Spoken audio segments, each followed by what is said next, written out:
Here we are at hole 18 at Coleman Memorial Park. It is a 508-foot par 4. If I can get a birdie here, we're going to first under par round on the reds here. Let's do it.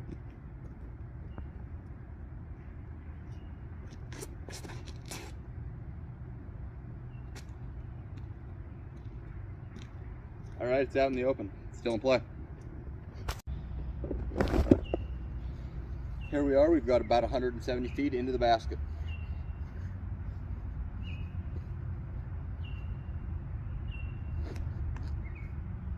Turn. That tree kick's going to leave us with about 45-50 feet left. Got about 35 feet left. It's a moderately obstructed putt. Let's see if we can hit it.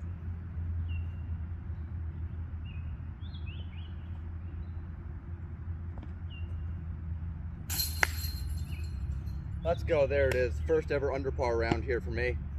Let's go. Remember, if you want anything, go to treemagnets.com. Use code GBIRD.